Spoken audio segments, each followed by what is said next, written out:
Tu passes l'examen du CRFPA, tu as envie un petit peu de suivre l'actualité pendant l'été, et bien sache que cette playlist intitulée Ma Petite JP est faite pour toi. Tu peux également me rejoindre directement sur Instagram si tu souhaites suivre un petit peu mes révisions pour l'examen du CRFPA. Le but de ces vidéos, c'est tout simplement te donner 5 jurisprudences par épisode qu'il faut retenir, notamment pour l'examen du CRFPA, pour être bien dans l'actualité et peut-être avoir une longueur d'avance pour l'examen.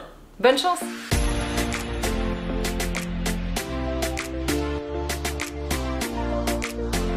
Épisode 1.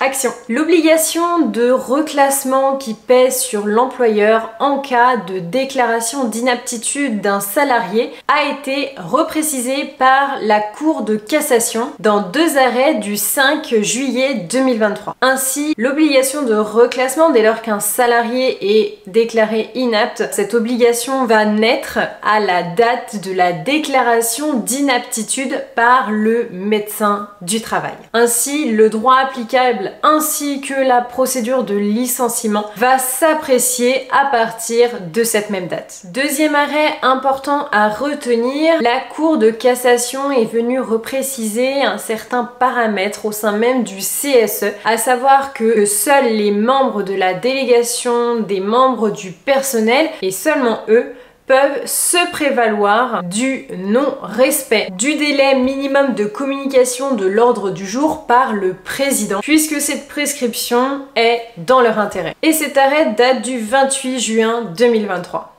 Troisième jurisprudence, le 21 juin 2023, la Cour de cassation est venue préciser que l'employeur qui souhaite créer un nouveau poste pour un de ses salariés qui a été déclaré inapte doit avoir l'autorisation, la validation de ce nouveau poste par le médecin du travail qui a déclaré le salarié inapte pour son ancien poste, afin qu'il puisse bien entendu vérifier l'aptitude du salarié à occuper ce nouveau poste créé pour lui. Quatrième jurisprudence, sortie le 28 juin 2023. Par principe, il est strictement interdit pour l'employeur de déléguer à une personne étrangère à la société le pouvoir de notifier un licenciement ou encore de procéder à l'entretien préalable. Toutefois, une précision est soulevée par la Cour de cassation, à savoir qu'un directeur d'une autre société faisant partie du groupe dans lequel se trouve le salarié licencié peut avoir cette délégation pour s'occuper de la notification du licenciement ou encore de l'entretien préalable de licenciement, puisque ce directeur n'est pas considéré comme une personne étrangère à l'entreprise. Cinquième arrêt et le dernier pour cet épisode, le 10 mai 2023, la Cour de cassation est venue préciser l'effet et l'impact de la coïncidence entre un jour férié et un jour de repos, en venant repréciser que les jours non travaillés qui tombent sur un jour férié ne permettent pas de donner droit à une compensation.